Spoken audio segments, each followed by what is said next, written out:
So far away, Lucas, what are we talking about today? We're going to be talking about the second generation of Pokemon games. Cross promotion, y'all. Cross promotion. So Lucas, as you often do, would you like to let the lovely audience at home know what we're talking about on this episode of Wikipedia Weekends? A big nice sip of tea while you do that. Yeah, so today we are going to be talking about Pokemon Gold and Silver, and I'm sure the third release in the series, Pokemon Crystal, will also come in there. Yes, and would you like to tell people why we're talking about Pokemon Gold and Silver on this episode? Yes, because me and you are playing through Pokemon Soul Silver on my gaming channel. Because yeah, I tell everyone who works on the channel, if you want to promote your stuff, you can. And Lucas is the first one to come up, let's make an entire video about it. So, we'll start as we often do at the beginning. We're referring to, for this Wikipedia Weekends, the Wikipedia page on Pokemon Gold and Silver. So without further ado, Pokemon Gold version and Pokemon Silver version. Oh yeah, they are called that, aren't they? Yeah. Like Pokemon Gold version. They are. Our role-playing video game developed by Game Freak and published by Nintendo for the Game Boy and Game Boy Color. They are the first installments in the second generation of the Pokemon video game series. They were released in Japan in 1999, in Australia and North America in 2000, and in Europe 1 year later in 2001. Pokemon Crystal, an enhanced version, was released roughly a year later in each region. In 2009, on the 10th anniversary of the games, Game Freak remade Gold and Silver for the Nintendo DS as Pokemon Heart Gold and Soul Silver, which two large-dicked heroes on the internet are currently playing on a gaming channel. You can find link below. So Lucas, as we often do, thoughts on Pokemon Gold and Silver? It's still potentially my favourite generation of Pokemon. Oh, okay. Controversial statement from Lucas there. Are you sure you're not a Gen 1er?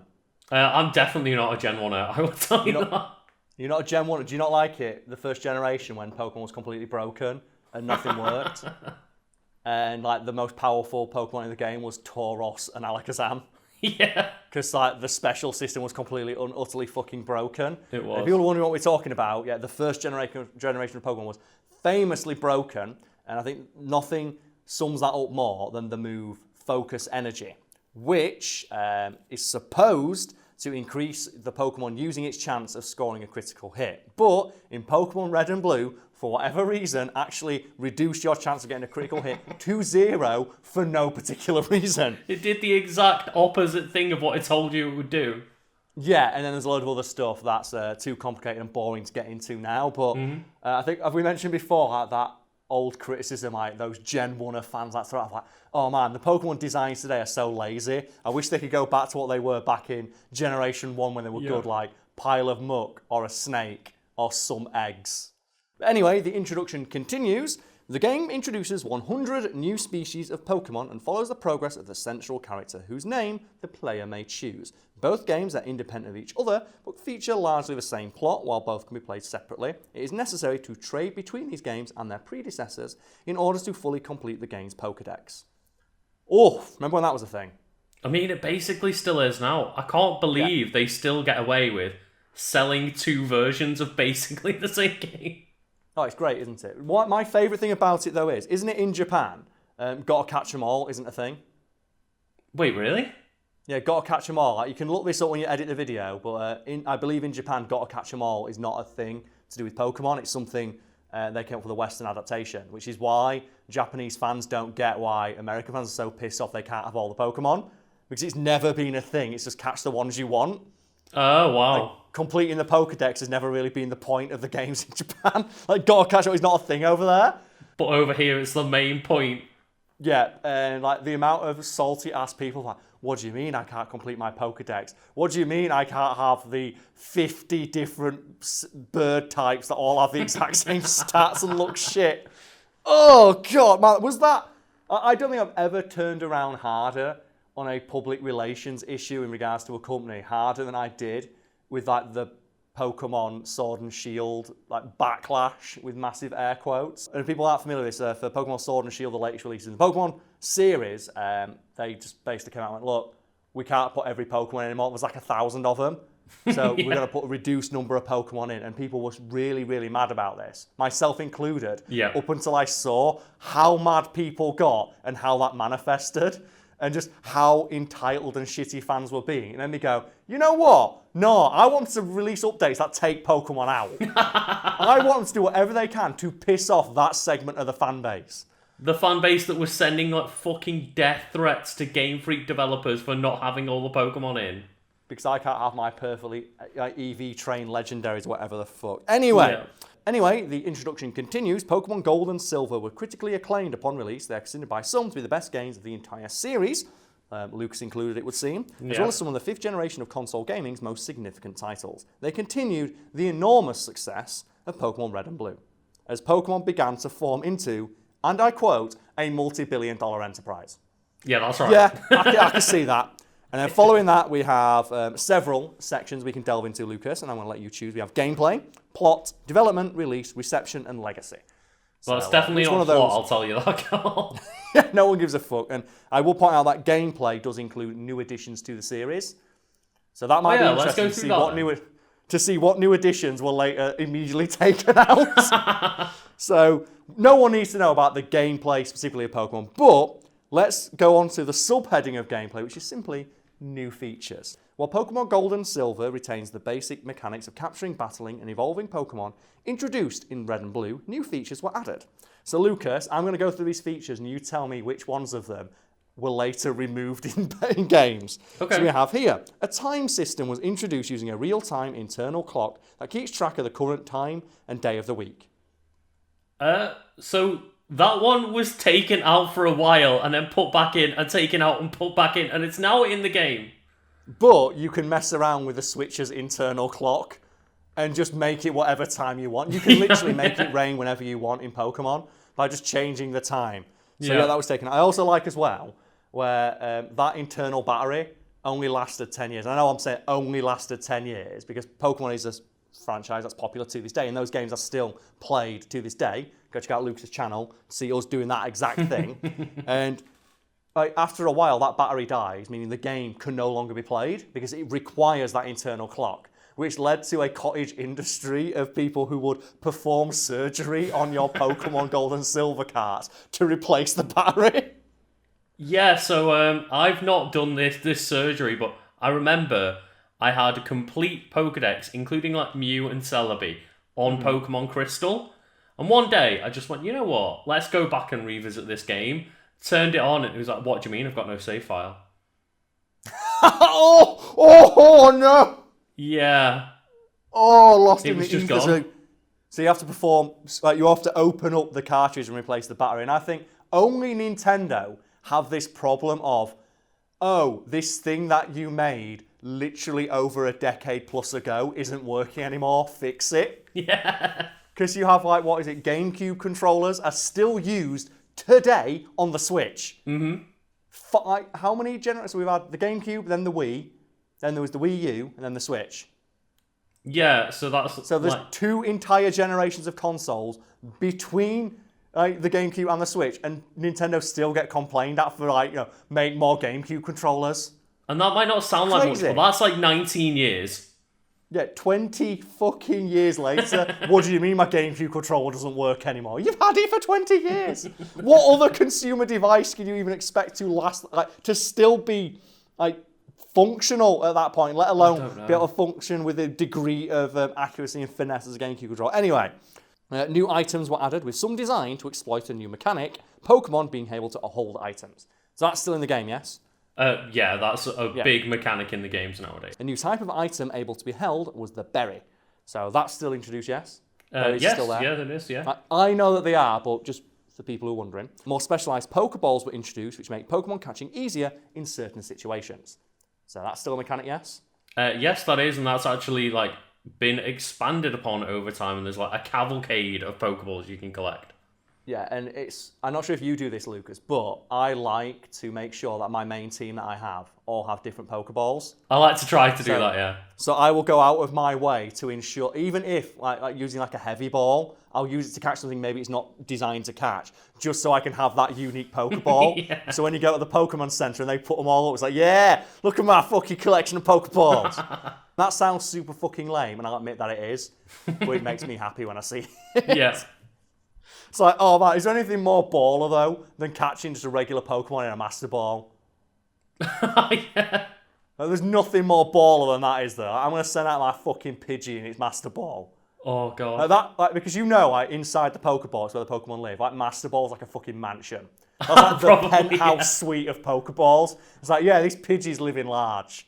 This living large Pidgey, man, it's going well. A new item called a Pokegear was introduced, functioning as a watch, map, radio, and phone, allowing the player to call other characters who offer their phone number. So that was immediately taken out, right? Yeah, it's like, again, one of those things that they've had kind of replacements for in future titles, but I mean, they essentially gave you a fucking smartphone in 2000. Yeah, and the thing I liked about that, though, is that people would call you for a rematch. Yeah. And I like the idea that you can rematch other Pokemon trainers. It makes sense in that world of, oh, yeah, I went and trained and got stronger and they have new Pokemon. And they took that out. They All did. the things to take out, why take out the thing that makes the game a constant challenge? It's fucking ridiculous. Damn it, Pokemon. Yeah, it says here that trainers will call for a rematch and others will call out rare Pokemon that can be caught in certain areas. It's like, so they'll call you up and give the pro tips. Yeah. Like, yo, rare Pokemon out right now, come get them. Yeah, and that was like really fucking useful when you didn't just have an entire website dedicated to telling you every single Pokemon and where you can catch them. Yeah, it was nice that it was like contextualized within the game. Anyway, we move on. So the game also introduced a new Pokemon. Raikou, is it Entei or Entei? I always say Entei. And then here's the one that I always mess up. Suicune or Suicune? I say Suicune. Suicune. You know what? Someone's complaining about either one of them, Yeah. so it doesn't matter. In addition, there is a possibility of encountering a shiny Pokemon. So that's a feature that's definitely still in the games. Other new features include new Pokemon types that were Steel type and Dark type. Still in the game, yes? Yeah, they are, and they were very needed changes to the game at the time because we mentioned how powerful Alakazam was and just the Psychics in general. Psychic type. So the easiest way to sum it up is Psychic type was the most prevalent and powerful type in Gen 1 because its only weakness was Bug type and Ghost type moves.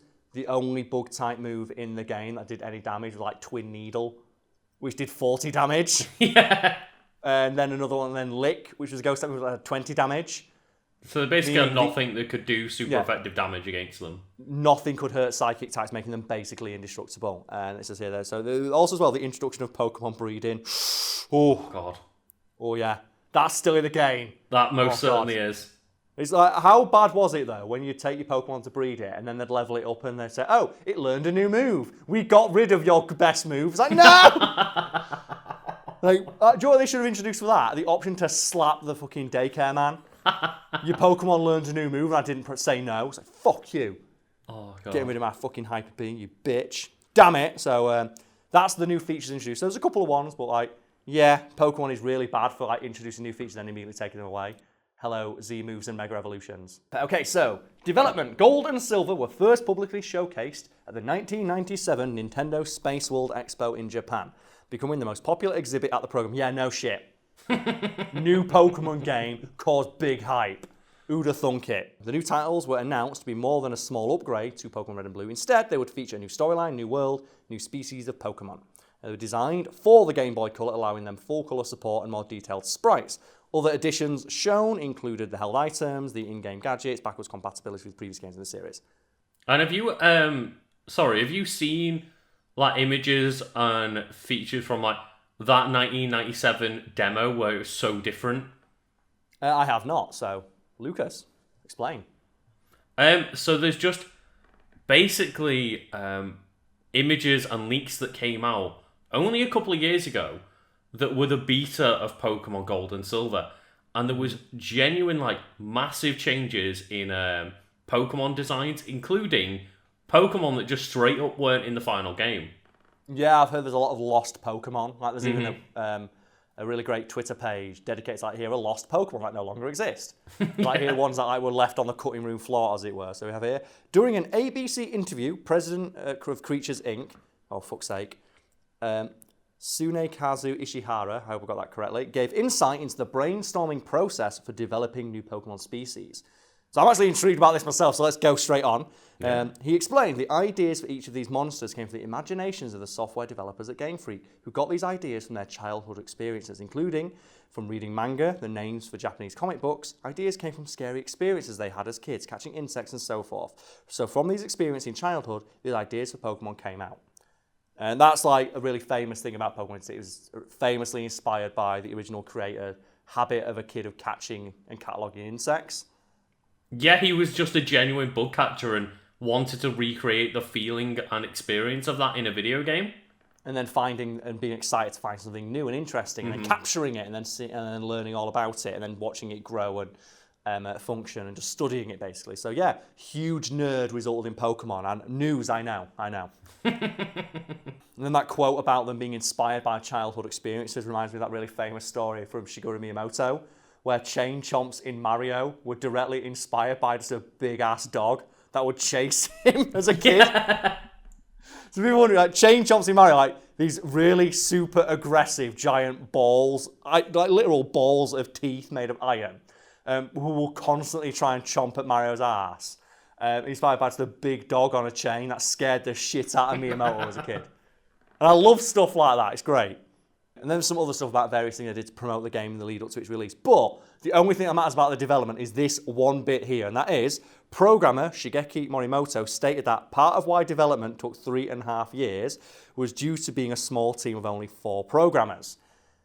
Enter big dick legend Satoru Iwata, then the president of HAL Laboratory, who would later become Nintendo's CEO, who, I'm going to paraphrase here, swaggered in like a badass and compressed the Pokemon graphic code, which allowed them to include the entire Kanto region from the original games. Man. Which is which is one of those things that it's a legend in the internet. There's no fucking way he did it. And Lucas, do you want to just give the backstory to this, because it's a fucking incredible story.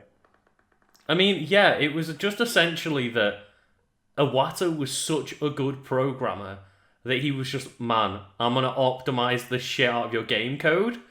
And there was very, very limited space on Game Boy cartridges back in the day. Yeah. But he just noticed, man, I've made this code so efficient, I can put the entire previous game in this game as well. Yeah, and there's a couple of stories like that with Pokemon where that's the reason Mew exists. Because one of the guys making Pokemon noticed that there was just enough space to add a single extra Pokemon, so he put Mew into the game. And apparently, there was no idea that Mew was in the code when they released the game. No, they didn't. They just put references into it. Yeah. Which is why Mew comes after Mewtwo in the Pokédex. So it was just kind of shoved in there. Literally added in after the fact. And there was the guy added Mew, but then added no way to get it. It's like, what a fucking baller. Because that drove so many kids mad. I respect it. And Lucas, we have 3 final things we can move on to. We have release, reception, and legacy. So what would you like to cover finally? Let's finish off with just the legacy of these games. The legacy of Pokemon Gold and Silver. Okay, so remakes. Pokemon Heart Gold version, Pokemon Soul Silver version are enhanced remakes of Pokemon Gold and Silver, developed by Game Freak and published by the Pokemon Company for Nintendo, for the Nintendo DS. First released in Japan in 2009. Okay, yeah, sure. I never played those. I'm going to, apparently. Game director Shigeki Morimoto aimed to respect the feelings of those who played the previous games, while also ensuring that it felt like a new game to those that were introduced to the series in more recent years. And then it just says that it sold a shit ton of copies. I mean, that does sound like Pokemon. Yeah, I like that. What's its legacy? Oh, they remade it and it continued to just dominate. That's a legacy, alright. Yeah, that really wasn't much of a legacy of the original games, but you know what? Fuck it, they're great. Yeah, its legacy is they release another game that's literally just that game, but a little bit better, and it also sold 10 million copies. Yeah, not bad. Fucking Pokemon's popular, who'd have thunk it?